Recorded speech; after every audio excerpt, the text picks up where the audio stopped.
Yeah, you just need the video. Yeah. Does anybody else still need a little bit? You need a little bit more time, do you? 5 minutes? We're already 5 minutes past when I was supposed to close it down. Jeez, this is what I'm talking about. Don't do this with the FIP. It's going to cost you 30%. All right, I'll give you 5 minutes to upload. No, don't think you got 5 minutes to work on it. You don't. You don't. Don't get into that mindset. Oh, it's 20 minutes before the FIP's due. I think I can get some work done. No.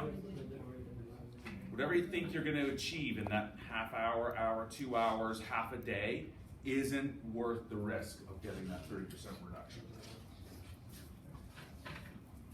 Okay, while we're waiting for those people to submit to homework 4, let me plug in this. I'll just go to the, come on.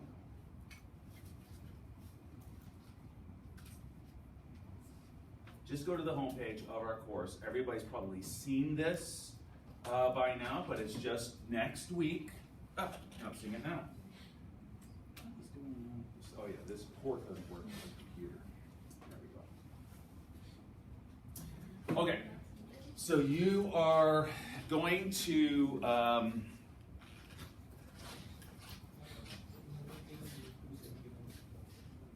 might be going home early.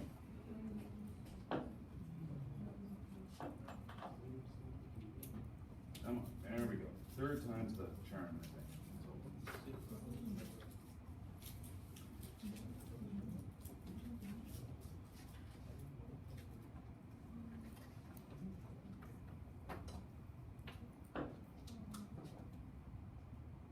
There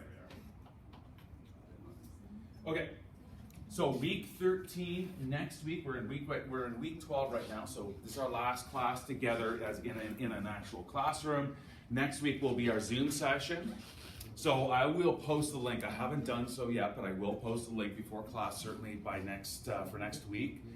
And it works just the way the Zoom sessions have worked in the past. Just log on during our class time together, and you'll be in a waiting room, and then I'll just invite you in once I'm finished with whoever I'm working with at that moment, okay? I'll do it on a first come first basis, so whoever's there first, I'll see you first. Whoever's there second, I'll see you second. If you show up 2 hours late, that's fine. I'll fit you in once I finish the people that have arrived before you. And I'll do my best to make sure that I see everyone. If you want to log in right away, just know that you're going to be in a waiting room. You don't enter the session until it's time, until I finish with the last student and their feedback. I'll invite you in. It'll just be the 2 of us, and we can go through your work. I base the timing of that on who is sitting in the waiting room. If there's 5 people in the waiting room, I'll spend more time with the people that are there, the 5 people that are there. If there's 10 people, I've got to pull back my time a little bit to ensure that I get through all 10 people. If the whole class shows up, I'll have to stick to about 8 to 10 minutes per student, okay? So what you need to do for week 13 is just make sure that you submit your PDF for your graded checkpoint. So if you go into our submissions,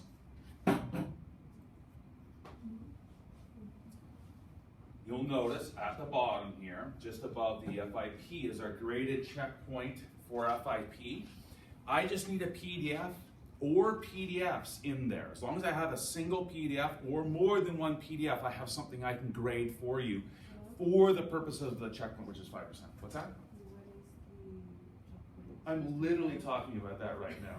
You give me half a second, no, more than half a second, have a minute and I'll have an answer. So the graded checkpoint is whatever you want to show me at that point. So you're all working in XD, I certainly hope, or something equivalent to XD. Almost every application, if you go to File, you go to Export, or you go to Save As, there'll be a PDF option there. I just need a PDF of your wireframe, okay? Hopefully it's beyond a wireframe at this point. Hopefully it's beyond a detailed wireframe at this point.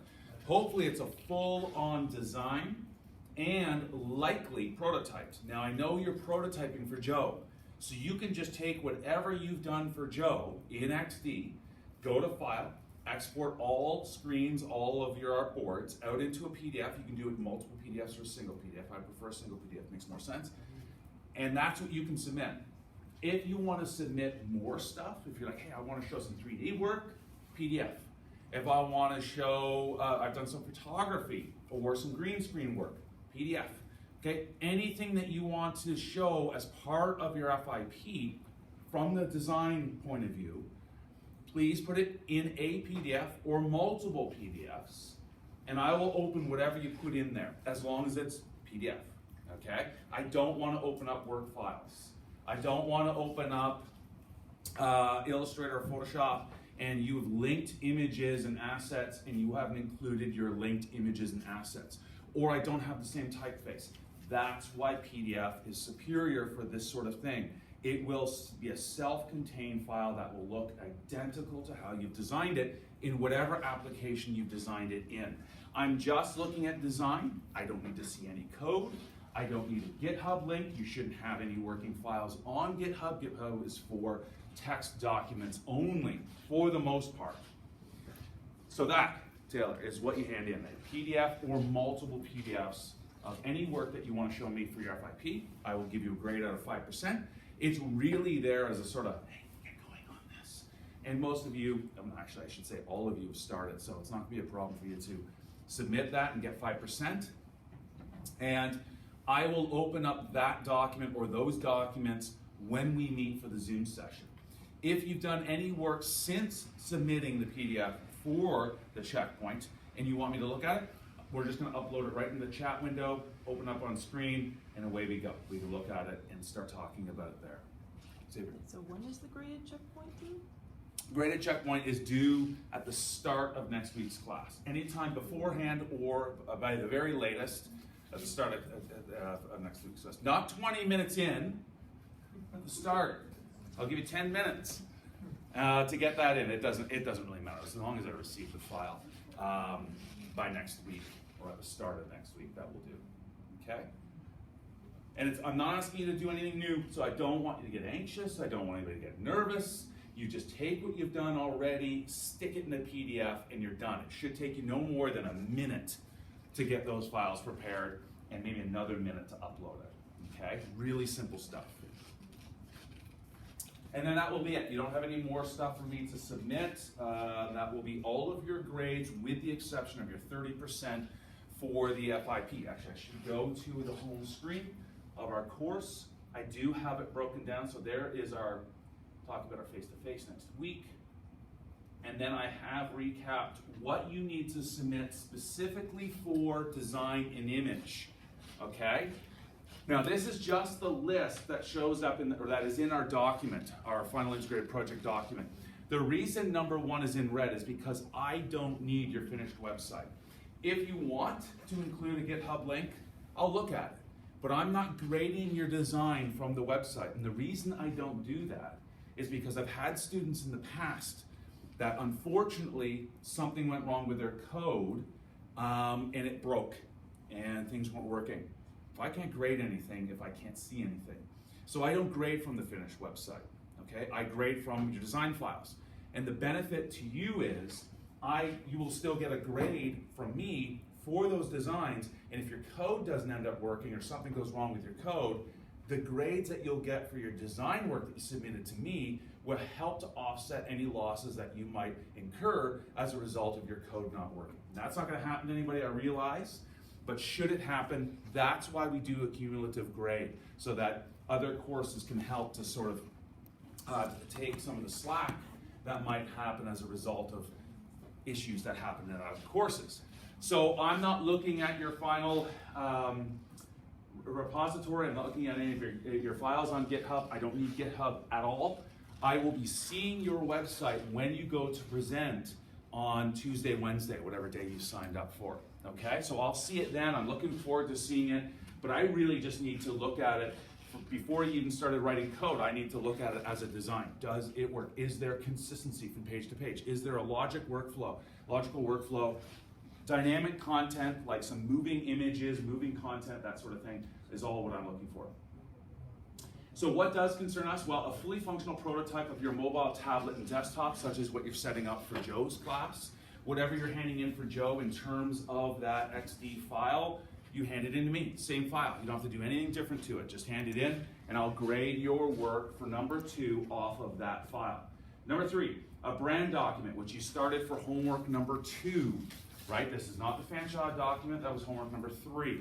Homework 2 was you starting the layout and getting the content in for your FIP. Now, homework 2 was a long time ago. You didn't have a lot done then. You probably have a lot more to add to it, and hopefully you're reconfiguring it and changing it so that it doesn't align with the Fanshawe document. I can't stress that enough. If I open up a document that looks like Fanshawe, I'm gonna throw this thing.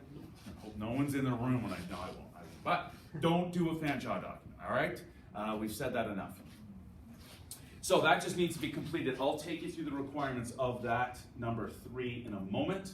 Number 4, an infographic commercial, basically a video. Any video will work as long as it's there for the purposes of advertising or marketing your product, your brand, okay? So that could be a 3D animation that you've done and render out as a video from your 3D class, your motion class. It could be work that you've done, you're doing something for Joe, right? You're doing,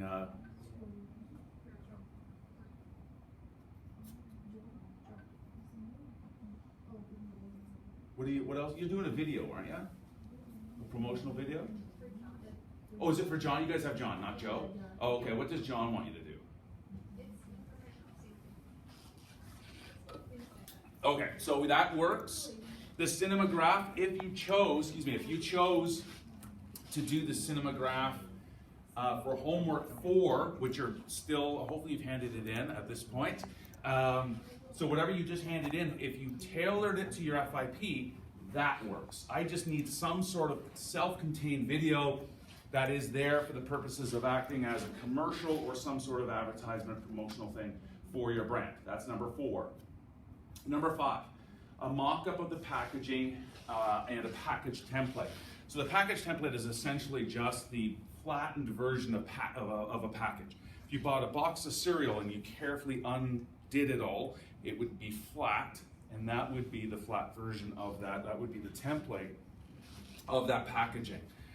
However you want to do that is 100% up to you. You can create that in 3D. Some people do that because you already have 3D cans and bottles. So it makes a lot of sense to build a package in 3D and then you can just put your bottles and cans right in it. That's wonderful. If you're like, I don't want to do that, sounds like a lot of work, then go online and get some templates. There's lots of readily available templates that you can use for free.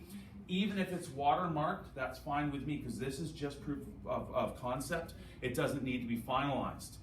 But the packaging, whatever you choose to do, should have your design aesthetic wrapped around it. It should look like your product and not just an empty package or a plain white package or cardboard container. The other thing you can do is get a template, design in it in Illustrator or wherever you want, print it out at home or go to Staples or wherever you print things, then take it home, cut it up, fold it just like we did with our tea light candle during week 5 for aroma, and you can take a photo of that, and that photo just goes in your style document, style guide, or wherever else you want to include it, or just create a PDF of it and you can hand it in that way. That's number 5.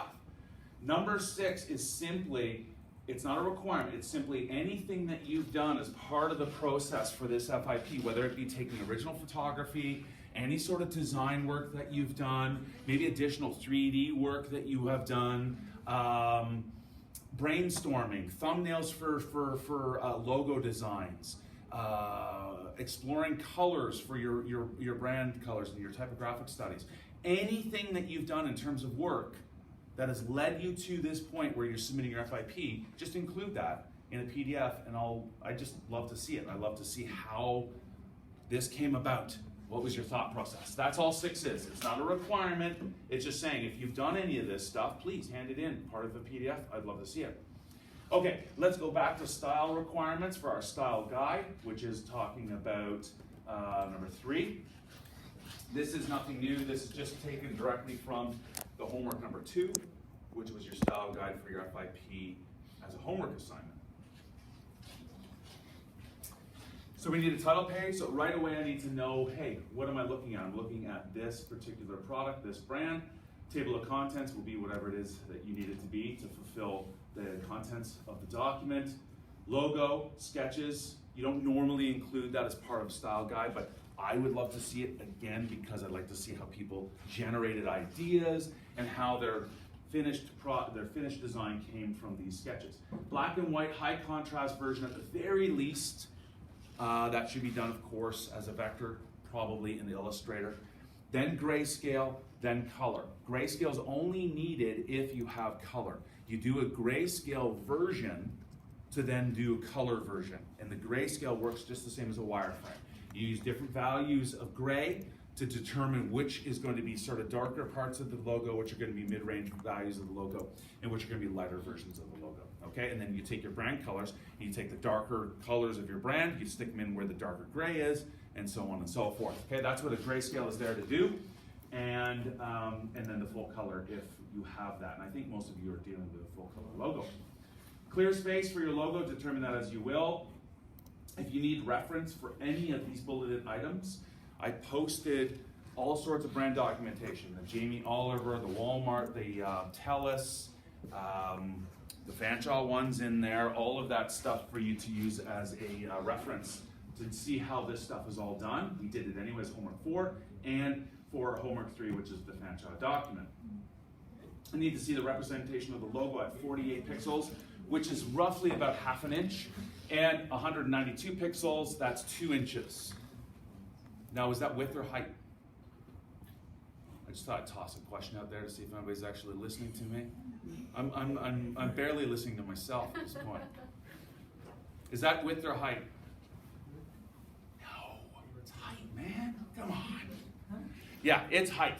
It's height, because the width of your logo could change, right? You could have, if you had a word mark, your logo would be quite long. So you don't want to limit it to a specific height in that case. And typically speaking, we'll have more room for width than we do for height in an area. Like, think of it like a website and a header. We can have the header any size you want in terms of height, and it is typically defined by a width, but you don't want a massive header to fit in a huge logo, right? So we want headers to be as small as possible so we get right into the content. So these are height values, okay? Color study and a typographic study. That should have the full breakdown of your colors, RGB, CMYK, hex if you want to include it. Typically you do for web-based stuff. And then typographic study, which should be all uppercase, all lowercase, all numeric values 0 through 9, plus any special characters in the typefaces that you are using for your project, which could be 3 or 4, right? And then that's that. And then a closing page. Now, I like to see as part of a color study and a typographic study, or part of those pages, it's just a paragraph or two, short paragraph or two that just says, these colors were chosen for these reasons. I think they exemplify this product in such a way, right? You're sort of giving some sort of reasoning, some sort of justification as to why you've chosen those typefaces and why you've chosen the colors. Really simple, not a lot of writing, okay? And then a closing page is typically whatever you want it to be. It could be the logo in small in the center on the back. It could be just a flat color, one of your brand colors, that sort of thing. Okay, that's going to be finished PDF. That's how I need to receive this. I would also like to see the Adobe InDesign working file. So I do like to look at the working file, but as long as I get that PDF, it's guaranteed to look the way that you designed it. Some of you are going to hand in the InDesign. I'll say it right now out loud to you all. Some of you are going to hand in the Adobe InDesign file and not include the associated files. I'm going to open it up and I'm not going to see anything other than some scattering of some text. You have to include your associated images, your assets, just the same as a website needs images in an images folder. That's why I want the PDF, so that if that happens, I can always go to the PDF and grade it from there.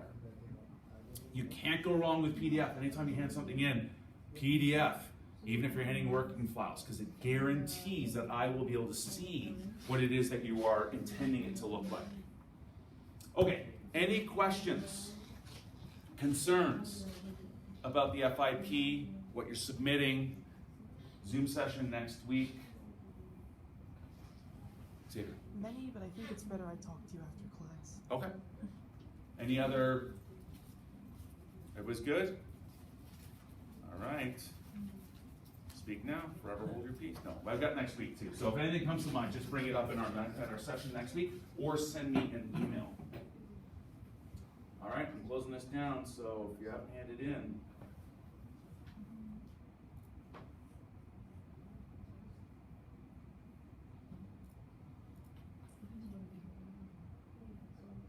All right, there we go. I should mention as well, and I don't think this is likely to be an issue, but, and I won't go to grades because everybody's name will show up, but go to evaluations, go to grades in all of your courses, and check to see that you have grades for every single assignment. Now, if you know for sure that the 0 that you received for one of those assignments is because you didn't hand it in, then there's nothing you can do about it, all right? You just didn't do that assignment, that happens. But if you're like, I know for sure I handed that in, I even have a FOL receipt, or even if you don't have a receipt and you know you handed it in, or you're seeing it on FOL, whatever the case, send myself or, as it relates to other courses, any of your instructors, just send them an email and say, I honestly just, as long as you have the assignment in the subject line, I know exactly what you're asking, even if there's no content in your email. I know exactly what you mean. I'll go to that assignment. I'll go to the downloads folder, I'll look for your assignment. If there's an issue at that point, then I'll email you back. So don't have any 0s in your grade books for any of your classes unless you know for sure you just didn't do that assignment, okay? That's the only time you're gonna receive a 0 from me is if you didn't hand something in. Even if you handed something in, it was blank, I might give you a 0.25 out of whatever it is, just to say you did something, you hand something in. It's not a good mark, but I'll open it at the very least.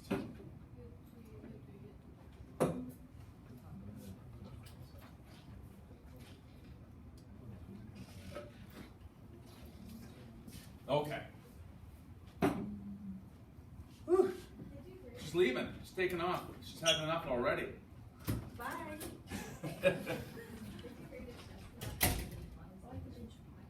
I have not. No, I've not graded the button slider. I haven't graded any of those 2%ers, and we have a 1%er today. So we have our final last percent to earn today. So I'm glad you're all here for that.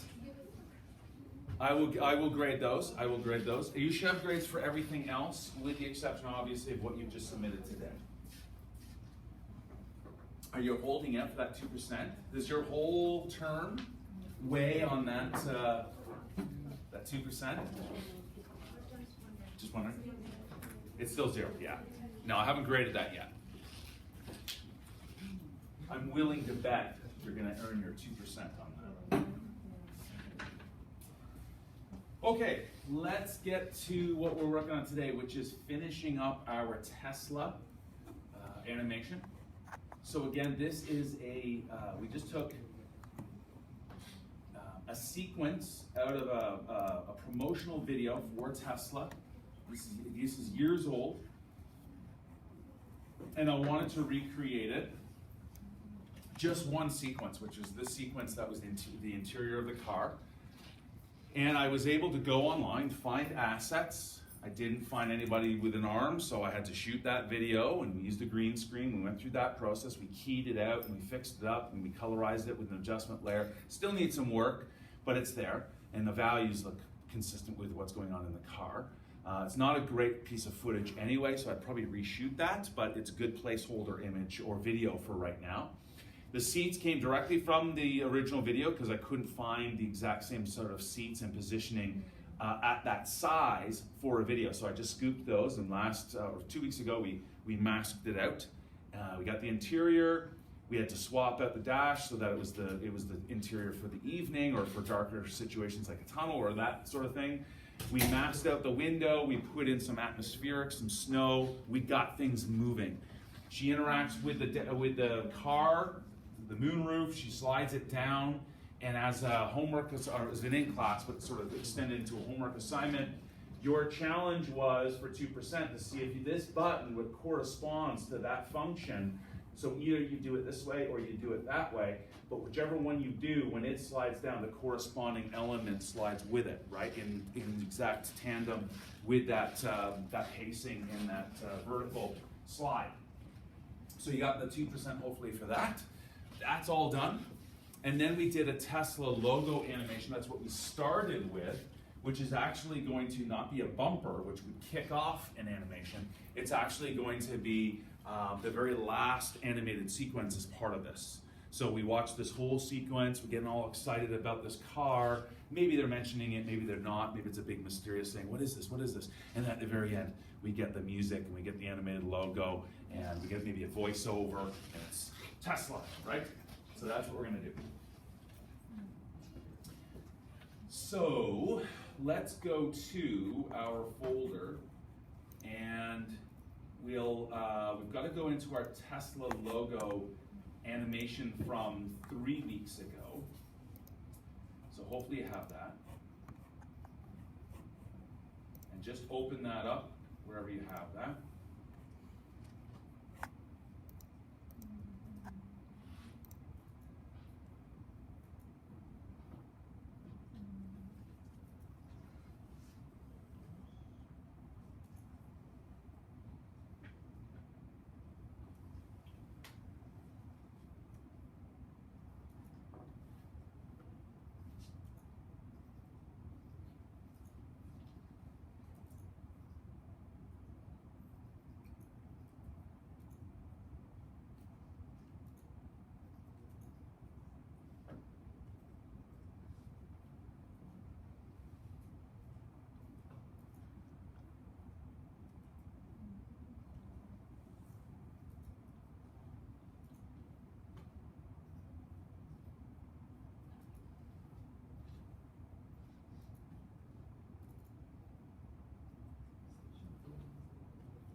Okay, so everybody have their, it doesn't have to be done. If you're not done it, no worries, but hopefully you finished it.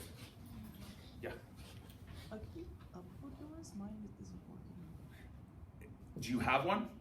Like, I think so somewhere. Yes, just open what you have. Doesn't matter if it's finished, because we know we can finish it, right? We know it's a keyframed animation. Maybe you didn't get all the way through it. Maybe it's one part that doesn't animate. I didn't even animate my Tesla text. I did in class, and for some reason I didn't save it. So we're getting what we're getting here, where it just goes, boop, there it is. So that's not even finished. I would finish this. You just need, all you need to do is have your Tesla. If you don't have it, open up an After Effects file, go to week 9, I think is where we started this, download the Tesla AI file and just drop it into After Effects. That's all you need to do, okay? What we're gonna do is we're gonna render it out so we can bring it into our other movies. So we just need some sort of visual that says Tesla. If it's not animating, no worries. If it's just the logo, that's fine, okay?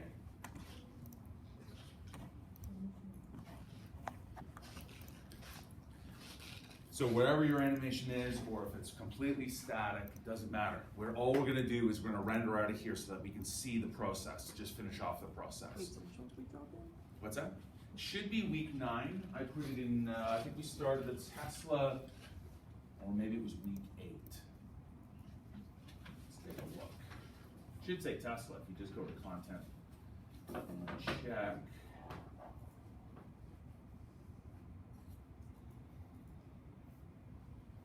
That was Cinemagraph, so it looks like week 9, there it is there. So week 9, design image, lesson assets, Tesla logo.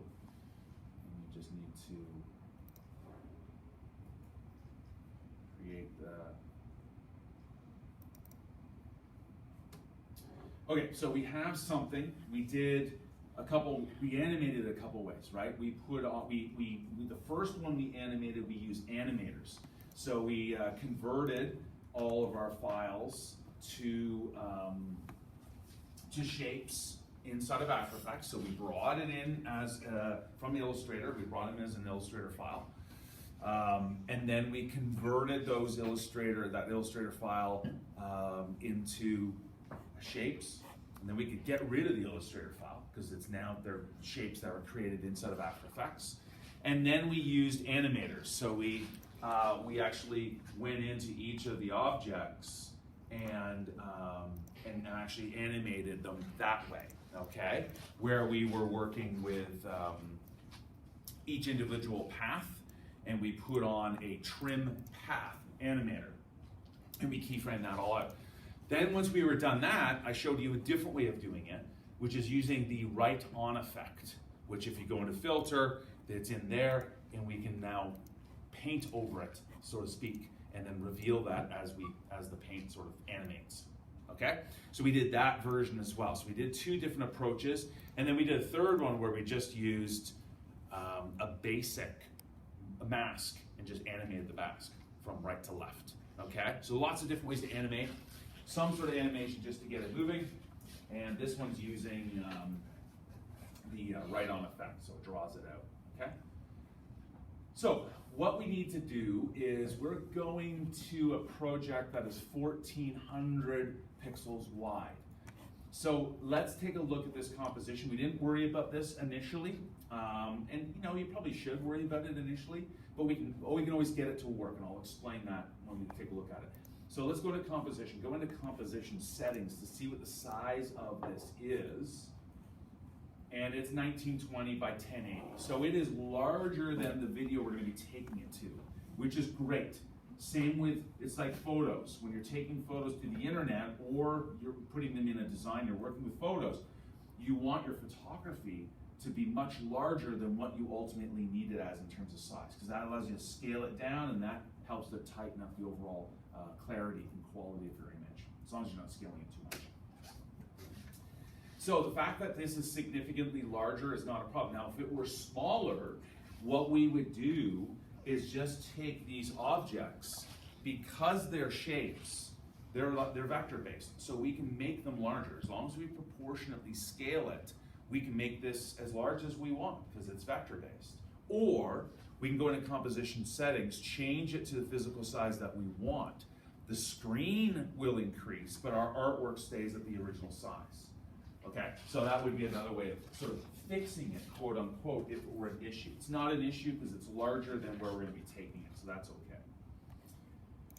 Okay, so we just have something in here, doesn't matter what it is, if it's not moving at all, as long as the Tesla logo's in there, that's all that matters, okay? And in your composition that you've stipulated a duration. So in this case, it was 6 seconds. 6 seconds is a really long time for an animated logo. It's pretty boring watching a logo animate. When you're trying to watch a movie or something, you got to wait for all those production things to animate out. Some of them are pretty cool, but 6 seconds is a long time. So we probably would want to work with a shorter one, but just out of the interest of animating this, we did 6 seconds. So what we're going to do is we're going to render this out as a video and then take it into our sequence of the interior car sequence, and then animate the two together. So let's go into composition, and we're going to go about halfway down to where it says pre-render. There is above pre-render, there's this save frame as. That's a good option if you're wanting to extract Photoshop layers. Pro EXR is a sort of a file type that is well suited to special effects for video. But you can also just choose file and then choose from the options that are there. So this is very similar to when we did that screen capture. Remember we were doing our cinematograph and we took a still shot, a snapshot of that one frame of our sequence? This is the same idea.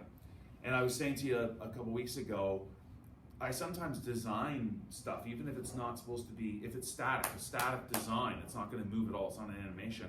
I sometimes still design, like 8.5 by 11 or whatever it is, in After Effects, because I can do all sorts of kind of cool things with the filters that I can't do in Photoshop. And then all I have to do is go to the particular frame that I want to do, and I just do a save a frame as, and I can save it out as an image, just the same as I can do that in Photoshop. So that's what that option is for.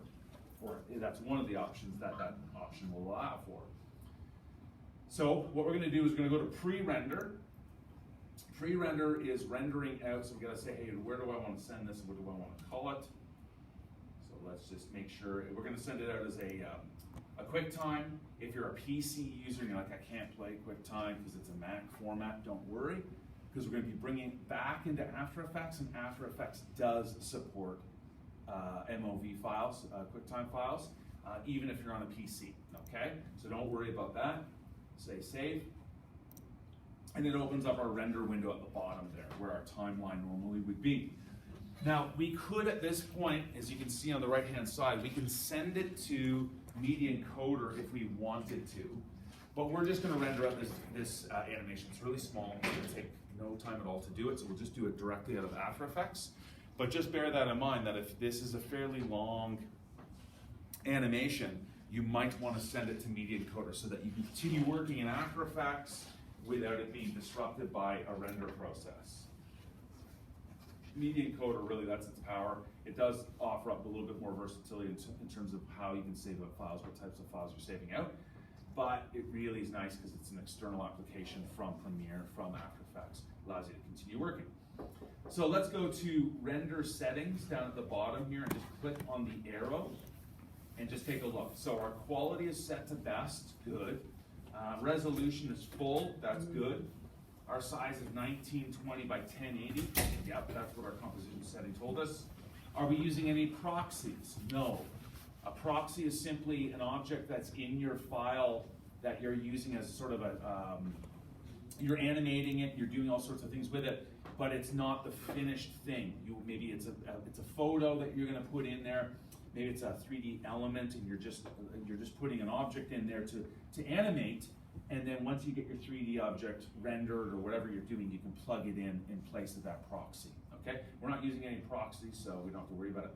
Effects, we can override whatever the effects settings are in our animation if we wanted to, but the whole idea of us putting those settings in there is because we want them, so we don't want to do anything with that. Everything else looks good. Let's click on the blue where it says best settings just to open up that dialog box and take a look at what we've got. So everything looks good. Our frame rate set to 24, which is what we set it for, so that's fine, but if it were different, we could change that here. Like I say, all the proxy use, all the effects, all of that could change in here. So let's say, for instance, I want to test just how the movie is going to sequence.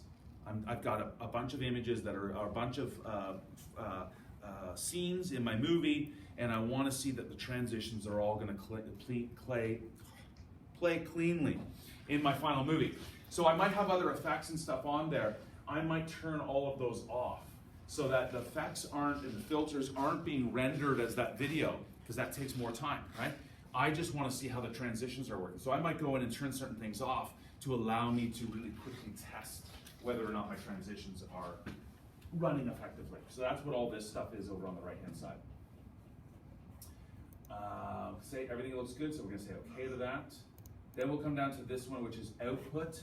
So what we want to do is set up the output specific to the outcome that we want. So if we want to change the format from QuickTime to something else, we can do that. For sending it to the web, we're likely going to want to set up our format for H.264, which is going to be an appropriate codec for the web, okay, for a browser. But you can see there's all sorts of other options in here that we can set it up as, but we'll leave ours as a QuickTime for right now. Now we could resize this. Again, if I'm going to do a test, I want to make sure that it works first, analyze it really closely. Okay, that looks perfect. Now I'll do the official render, which might take 2, 3, 4, 5 times as long.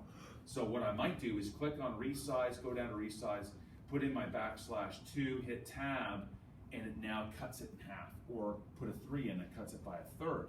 So that will allow me to render this out much, much smaller, much faster, test it, check it, analyze it, yeah, everything looks good. Then I come back here and I just say, okay, I want to make sure I'm going with the original specs, so I'll just take that off, okay? Cropping is specifying a very specific part of the video. So let's say there's a part of the video, I don't know, top right-hand corner, there's some sort of little animation. You're like, I want to see if that's going to animate properly or render out properly. I can put crop on and then just put in my values to just produce the video of that section of the video rather than the full 1920 by 1080. Okay? I'm gonna take that off because I don't want to do that. Audio, we don't have any audio, so I'd recommend going to audio output off. And the reason for that is then it doesn't build in any audio channel and it doesn't take up any unnecessary data or plugging in any unnecessary data when it renders out this video.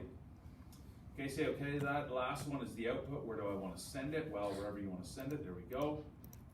And say save. Once you're happy with all of that, just go over to where it says render and click.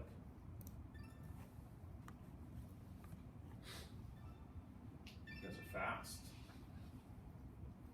Okay, we're done with that, so we can either close that by clicking on the X or just going over to the Tesla logo. We may want the render queue to always be open because we may want to render it again and go back and check what our settings were if we're wanting to duplicate them. So it's worth keeping, but if you don't want it, just get rid of it like that. But we don't need this open at all, so we're going to go to File. We're going to go Close Project. Don't need to save it necessarily. Then go to this week's folder and grab our Tesla interior main movie, which is our finished sequence. Okay, and then we'll go into project, and we can quite literally just drag it in if you want, just makes it easier. So just go to the MOV that is saved out, click on it, drag it in. There we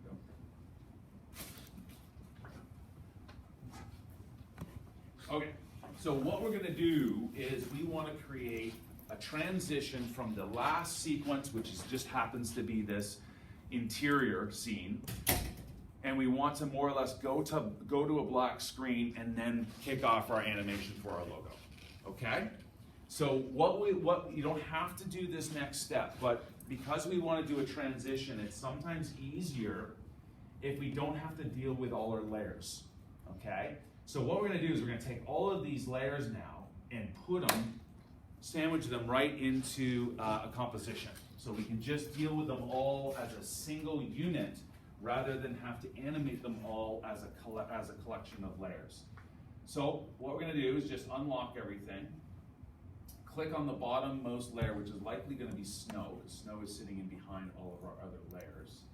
Hold down Shift and click on the very, very topmost layer. So all of your layers are selected. And then we're going to go into Layer at the top in the top menu and go down to Pre-Compose. So Pre-Compose is just going to create a composition from all of this work that we've done with these layers. We did the same thing when we created our green screen movie. So go Pre-Compose, and we'll call it Interior Movie. Let's call it Interior Movie. That's, I think, says it all. We only have two things, a logo and an interior movie. We want to move all the attributes into a new composition. Yes, we want to do that. And we won't open the composition. We'll just click that off just to stay in our Tesla interior main movie area. Say okay to that.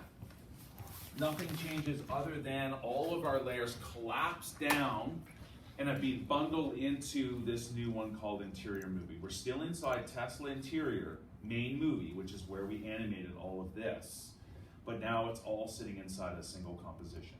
Okay, if we toggle that open, actually if you double click on it, I should say, you will see, we'll tab in, and you'll see all of those layers. So they haven't gone anywhere, they're just bundled inside of the movie composition. The reason we want to do that is because it allows us to make the transition from one thing to the next a little bit easier. Okay, so what we're going to do is we're going to go just scrub through the animation, and right at the point, we should just go to when her finger lifts off and then dial it back a frame or two, just a few frames. We're going to use the lifting of the finger to kick off the transition from this scene to our logo, okay? So for me, I've got mine set at 3 seconds and 17 frames. Okay, yours is wherever you put yours. Now we're going to go up to our project window at the top here, and we're gonna grab that Tesla logo, whatever you've called it, MOV, and bring it in. Okay, so there it is in the background. We wanna turn off the interior movie for a moment just to see, okay, our Tesla is a lot larger because it was a 1920 by 1080. So with the Tesla logo.mov in our timeline selected, just hit S to give us the transform option for scale. And then just grab any one of the two blue numbers at 100% and just drag to the left to scale it down.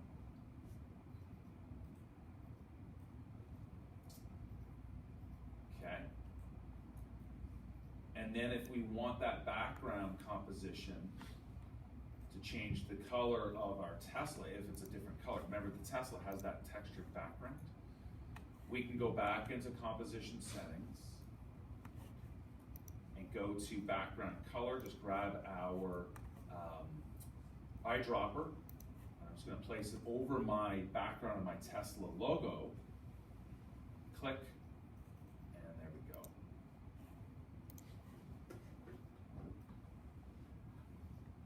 Make a slight little adjustment there, and you got it, okay?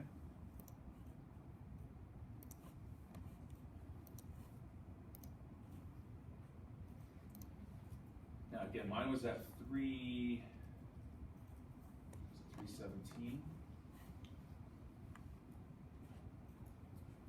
I'm just gonna put my playhead back at 317.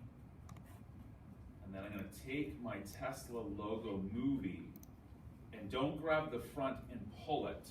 Just take the entire movie and make sure that the front of that clip is now sitting at that spot. Got that. Okay, so at in my case, 3 seconds, 17 frames in, that's when that logo animation is going to kick off. Okay, I'm going to turn the other movie on just so I can see the two. Okay, so there's that, it ends, and then that starts to transition in. So you can see my clip is actually starts a little sooner, and that's okay. Because I want animation to be moving before, I don't want her to stop and then animation to start. I want it to be a seamless transition. Okay, let's go to, we'll just lock the logo animation so we don't accidentally do anything to that. Click on the interior movie in our timeline. Select your rectangle tool and draw a rectangle around your entire screen, okay? Nothing's gonna change. It's a mask. And as long as that square extends the full width and height and beyond, in my case I put it beyond, that work area, that's what's being masked, that's what's gonna show through, okay?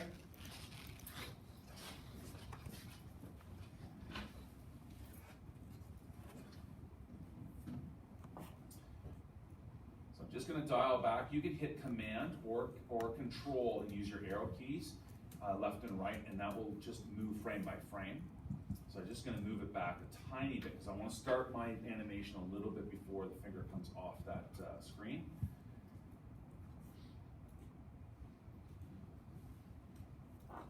Now what I'm going to do is I'm going to grab my arrow, I'm going to grab the bottom. Oh, looks like I didn't make this long enough. There we go. I'm going to grab the bottom and I'm just going to hold down Shift and pull it to the right. I want the right hand side to be on an angle. The right hand side of my mask to be on an angle. Okay, then I'm going to toggle open my mask 1 for the interior movie. I'm going to click on the stopwatch for mask path because we're going to animate the path. Actually, I'm going to grab these two left ones and just give myself a bit more room. So I'm just going to pull it over there, a bit like that. Just because I need to move that right-hand side into it, so I want to make sure there's enough room there. Because it's on an angle, it's going to take up more room on the left-hand side to animate off the screen. So I have to make sure there's enough room for that to work.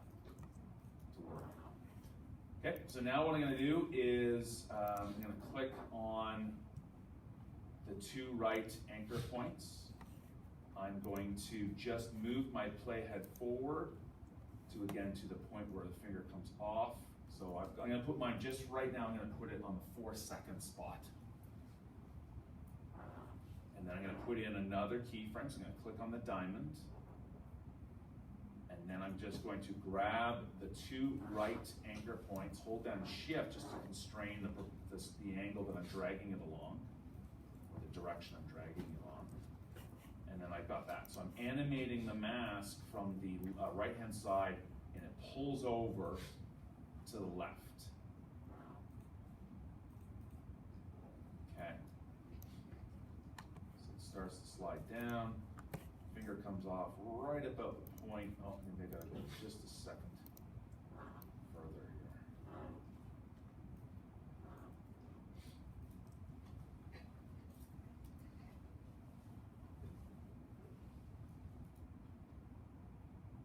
So I'm gonna try to get that finger lifting off just before the mask cuts through the scene. So there we go. She lifts off and it sort of kicks off that. There we go. And then it animates right into the Tesla. I'm just going to move my Tesla now a little bit. I'm going to unlock it. Move it a little bit left. So that when it swipes through, the logo is already just starting to animate.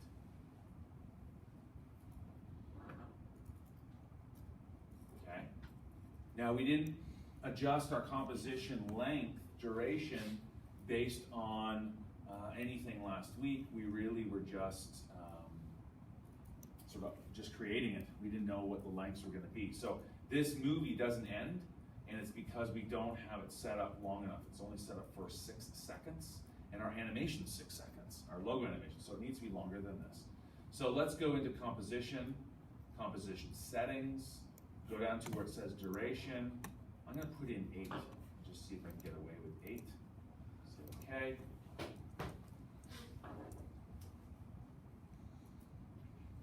And it looks like that works, yeah. For my animation it works because I don't animate that text, so 8 seconds is perfect.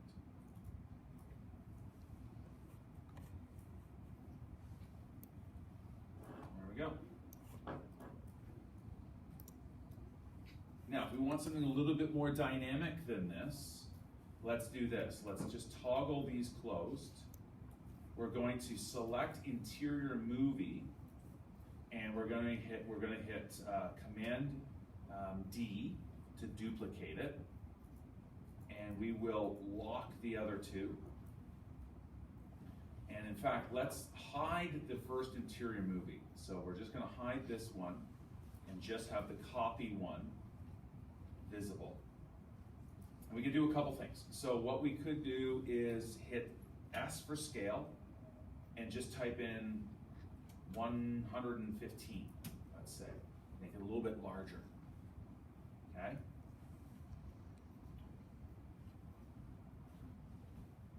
And then we can go into the mask for it and go to those keyframes and just move the keyframes a little bit to the right. So it animates a little bit behind the other one, okay?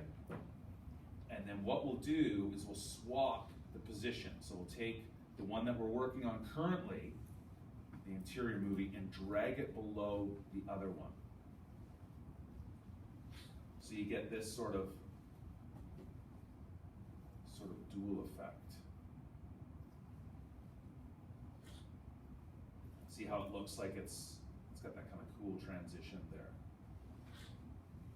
Okay, and then just adjust your mask to animate how you want it to animate.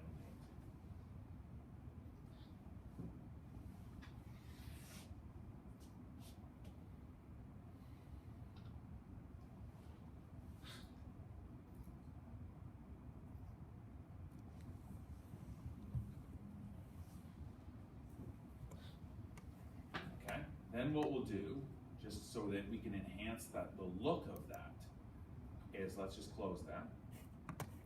And between the 2 movies, what we'll do is we'll put in a new solid. Okay, so let's go to Layer, New, solid, I'm gonna make it that greeny blue, that turquoisey, mostly blue color. Make it the comp size, so it will default to that anyway, 1400 by 786. You can give it a name if you want. I'm just gonna call it transition color. Doesn't matter what it's called.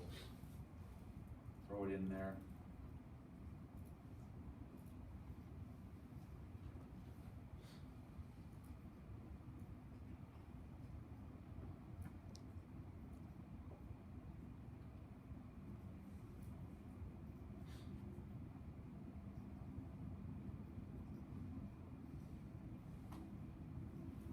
So right about when this second animation starts to animate, that's when we'll clip in our solid. So we're gonna go to the beginning of the solid, click on the front of it, 0, 0, and drag it into your movie so that it's not there the whole time. It's only there when this thing starts to animate. So wherever that is on yours, just drag the front of your solid to that point, so you get this sort of effect. Then what we'll do is we'll just take the transition color, go to mode, and use any one of your modes. Use overlay would work well, color dodge would work well, but you've got to dial back the opacity on it. So if you're using color dodge, just hit T to give us our opacity, and then we can just pull that opacity back, and then you get this sort of effect as it goes through. Now what we can do is we could cut this movie out, or rather the transform color out, and stick it in our movie if we want to, but that's okay. I think once we get to about here, we'll just clip it. So I'm just going to grab the end, pull it out.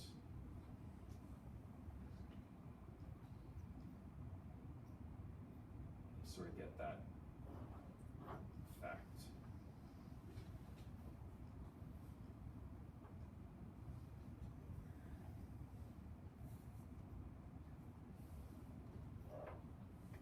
All right, some sort of transition that just allows there to be a distinct movement between one scene and the next, whatever it is. This just has a little effect on it that just transitions. Sort of slices through, follows the same sort of animation that we applied to the Tesla fill, which is that sort of angled fill to the symbol. And there you go.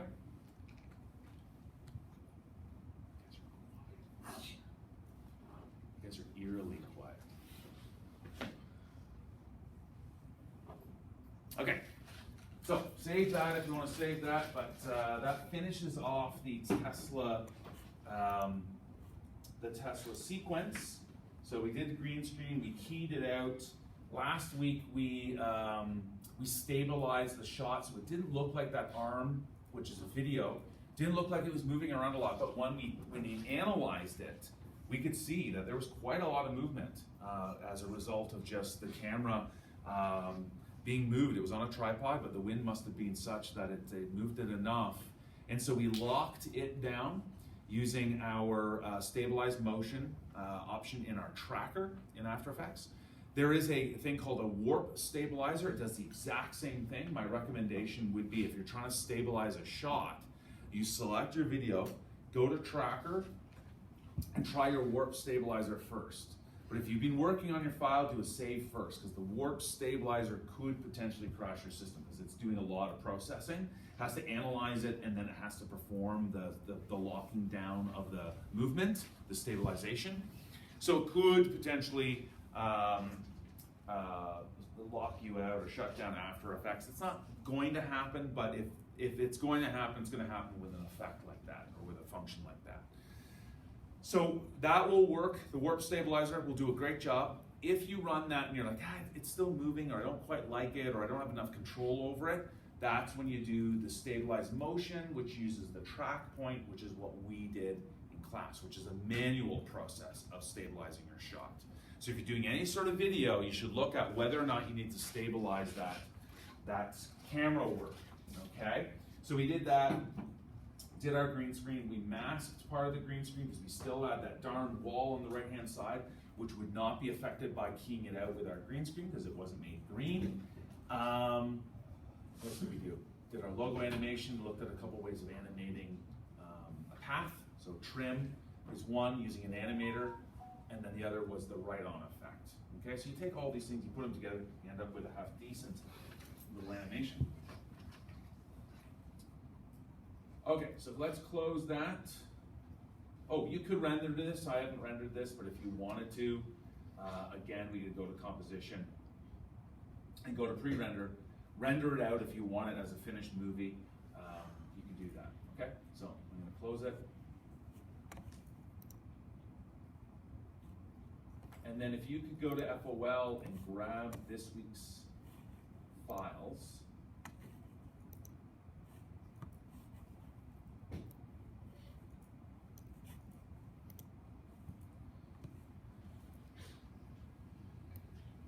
Just week 12, design an image, lesson files, grab that. And it's a fairly large one, so I'll give you a moment to download that.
Okay, so I know you have worked with Joe doing a timeline animation in Photoshop, right?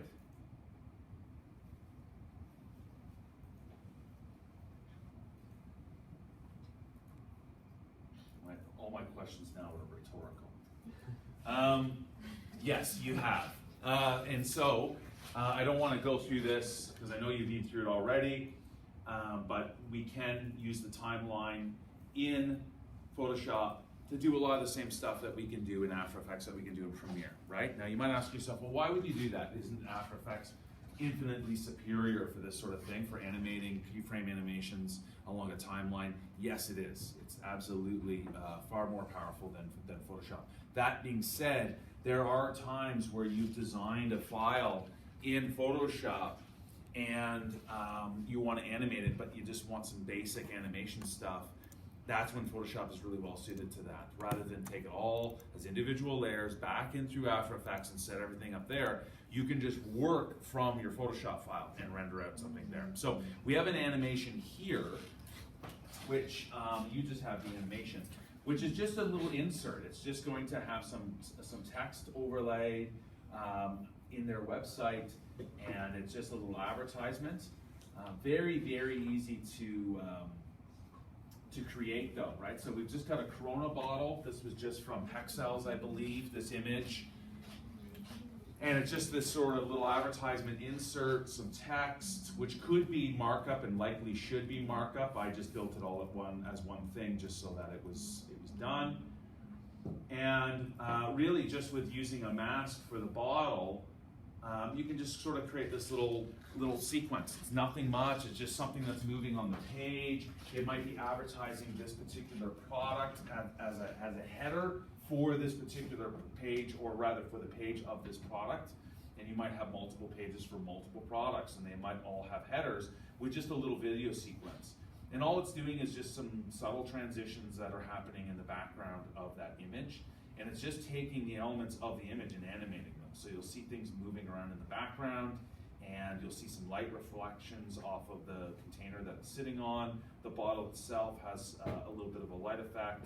And then I just put some video lights, a light spill across the entire image. And it's just there to add some interest to it. Okay, so it's nothing elaborate, and it's literally just taking your layers and animating them using keyframes, things like opacity and the basic transitions that we were working on in After Effects. Okay, so that's all this file is, just a standard layered Photoshop document with all the components, and then a timeline that allows you to animate the sequence however you want to do it, just through keyframing. So toggle everything open. Every layer is going to have properties, and every property that the layer has that allows animation will be a keyframeable feature, right? So as you can see with the bottle strobe, I can change position, I can change opacity, and I can change style, okay? So you can do a lot of cool things with it. Still limited, as you can see, I don't have access to a whole lot of stuff, but I am able to get things moving. And so you don't always have to go through an elaborate program or a very sophisticated program like After Effects to just create some basic movements for things that you're creating. So if you've got static content and you want to create an animated GIF out of it or a video, it's easy to do. And we've already done it in Joe's class, so you know how to do it. But what I want to do is see how well you can do that, how well you can change it. And so what I'm going to have you do is work with this sock puppet. If you're not familiar with the sock puppet, this is just an illustrated version of what this toy looks like. If you double click on it, it's a GIF, it's an animated GIF. So you can right click and open it in a browser. And there's just a little animation of the sock puppet. And then this is another example of it. There he is.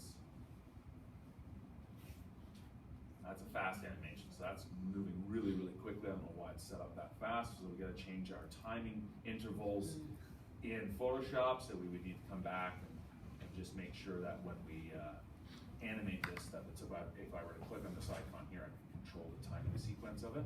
We'll do that when we look at the sock puppet. There it is there. So there's the timing.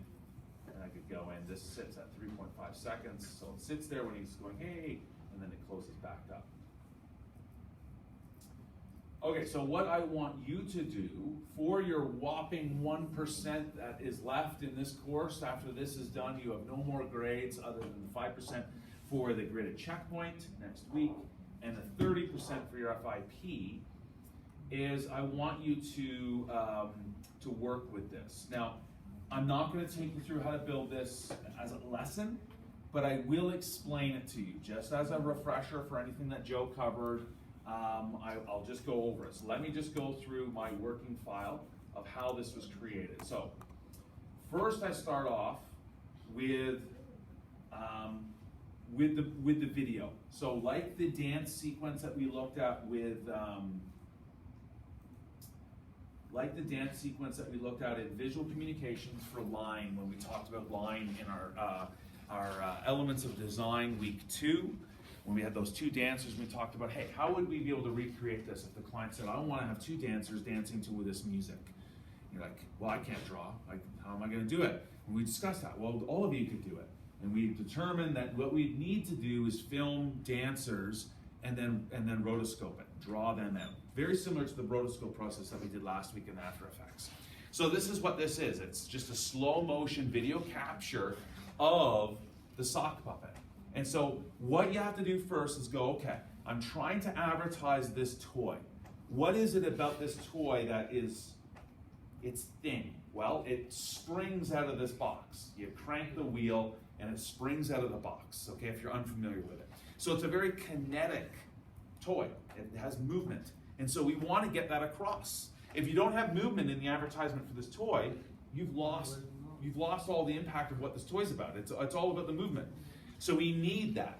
So we know it shouldn't be a static advertisement. It should be an advertisement that moves to help communicate its very nature, its kinetic, the kinetic quality of this video, of this toy. So that's what we have. So we just have this toy sitting on this desk, sitting on the background. Those should be considerations. Do I need to green screen this out? Well, I could have put green screen against the surface of this table, and I could have put green screen in the background. Very easy to extract this. But because I'm going to rotoscope it, and I want to create an illustrated version of this, I'm not going to create something that's realistic looking, I want something that's sort of cartoonish, then I don't have to worry about that at all. Okay, so already I'm thinking, do I need to green screen? Do I need to key it out? Do I need to mask it? No, I do not. I'm going to draw over it, so it doesn't matter. The other thing I need to do is I need to get the camera set up so that I'm capturing exactly what I want. So if I'm shooting too low, then the guy that's hopping out, the monkey that hops out, maybe a little scary because it's like looming over you, right? If I'm shooting down on it, maybe I'm not getting the full impact of the character. So I want to shoot it directly against the face of this. Then the other thing is I need to put my camera on a tripod so it's static and it doesn't move, okay? I didn't do that. As you can tell, the scene moves. So that's, slap my hand for that. You always want to make sure that you're dealing with these details before you get into this process. So a tripod shot would have worked a lot better than this does. Not a problem, we're going to be able to fix that. Then I want to shoot it in slow motion because I don't want to deal with 24 frames per second. That's too much footage. So I'm going to shoot it in slower motion, catch less frames, and then I can deal with those individual frames as part of this. Okay, so I've got that. Okay, so I filmed that. It's all good. This is why am I not cranking it? The toy, you crank the crank on the side, and then you wait for it. If you've ever seen Elf, right? He cranks it, and he waits, and then it pops out. Why don't I want to crank it in this? So it takes so long? It could take a little bit long, sure. I could time lapse it and get past that, but yeah, it could take a little while. What else? It's going to get in the way, isn't it? I'm going to have someone behind, they're going to be sort of in the shot, and then they got to crank it, and if they're crank it, they got to hold it so that it doesn't move, because you can't crank it without holding it, and then it just causes a lot of complication. So that's why there's a stick in this shot. It's already been cranked and it's ready to release. There's a stick holding the lid down, you pull the stick, the lid opens up. So the function is the exact same thing, we've just changed how it's arrived there. It's not going to affect how the end product looks because we're going to take that stick right out of there. So we take our video, and if, let's say we're using Photoshop, we're not using After Effects, okay? Because we need to use some files from Illustrator, and we want to do some layered stuff, and it's just going to be easier to do it in Photoshop, and it's unnecessary to necessarily do it in After Effects. So we're just going to use Photoshop for the purposes of this. Now, so what we could do is we go into Photoshop, and we go File, and we go Import. We go to Video Frames to Layers, okay?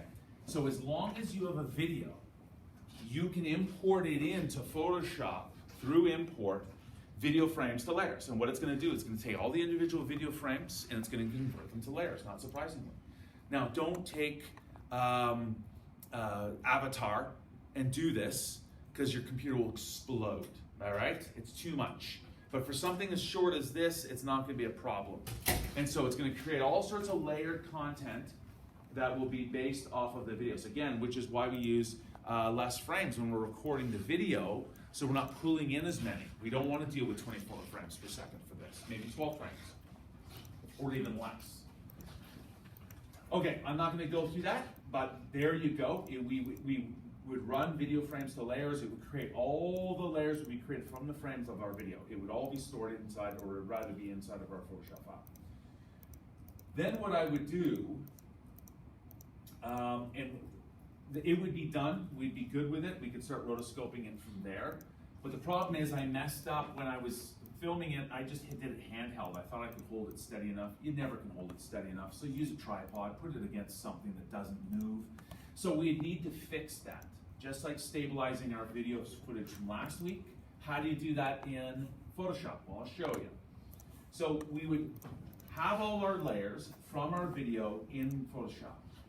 Go to your layers, rename them all .jpeg. Okay, name every single one of them .jpeg, just like we do for optimizing images for the web.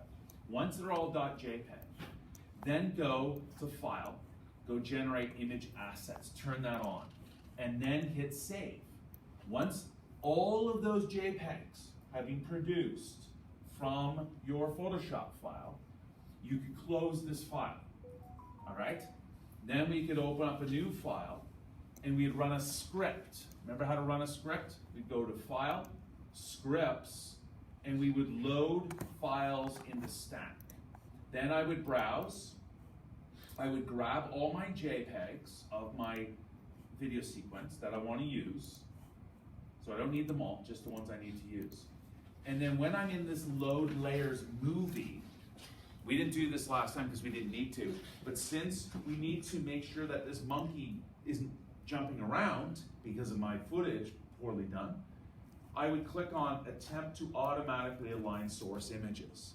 That is essentially the same thing we did with a green screen video last week where we stabilized the motion. Okay, it's the same thing. So click on that, then hit OK, and all of those will sequence in as layers again, but they will lock into place and it won't jump around, if that's important. It may not necessarily be important, okay? If it's not important, then you don't have to do that step. But then what I would do is I would go to my images for my sock puppet, which are all of these images here.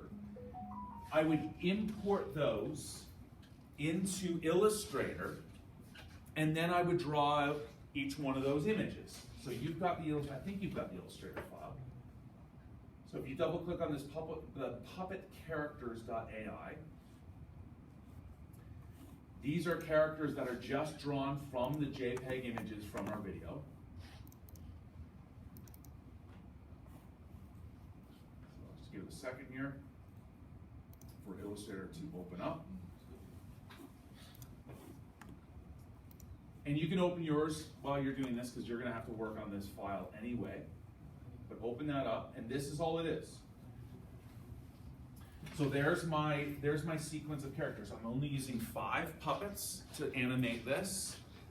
This is the container with the lid. So this is the container, the box. I'm leaving the crank off for this because it's not actually being cranked, but you could put a crank there. You could also animate it.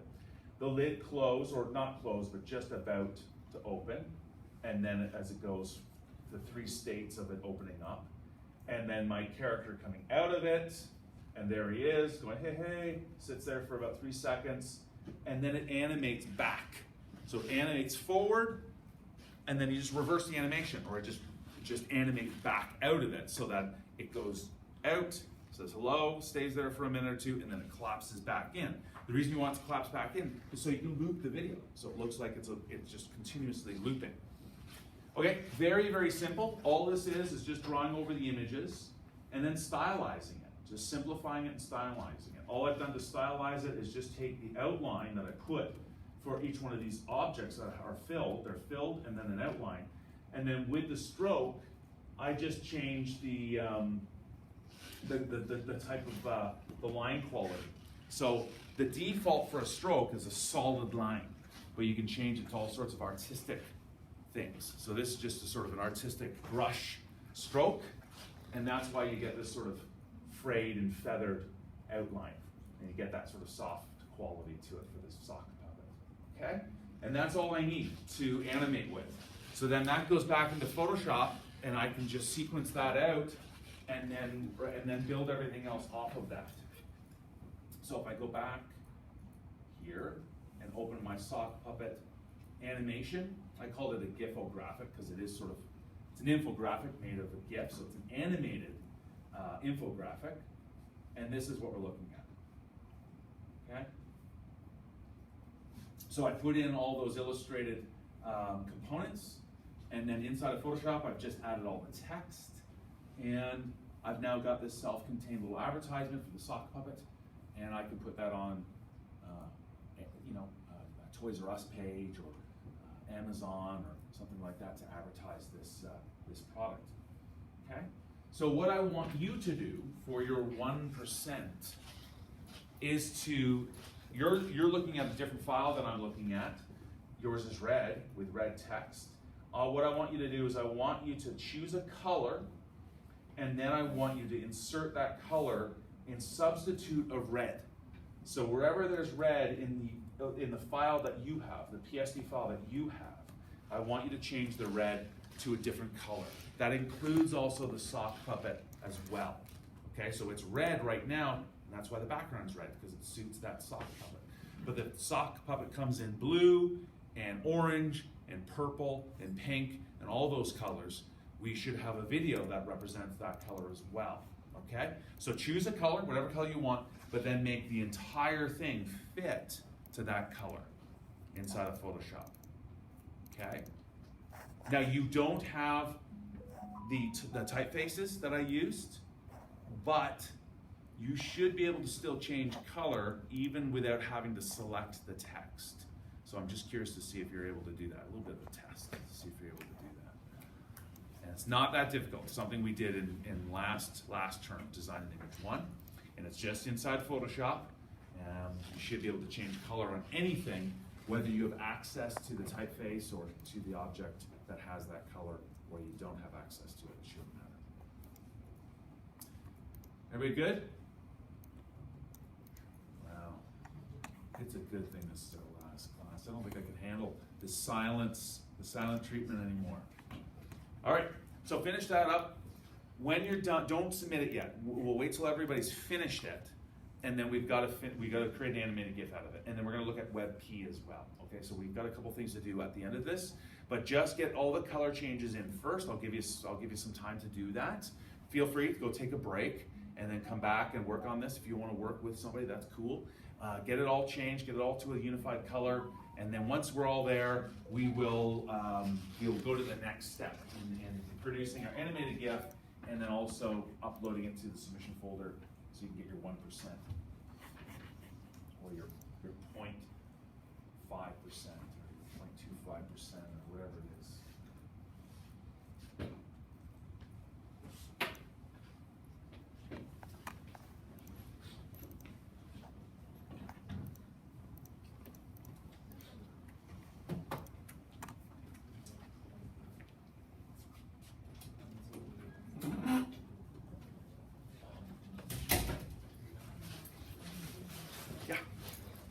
There's like two different files. I'm not sure which one I meant to. You got to open the Photoshop file. So go into the working files, yeah, and double click on the PSD file. And that's the one you want to use as the Photoshop file because it's all layered, it's all ready to go. Just say okay to that. It's just telling you those links aren't there. And then there you go. So what you need to do is open your timeline and start clicking through your timeline. So go Window, Timeline, and then you'll see the sequence in your timeline. You can just click through it. Okay.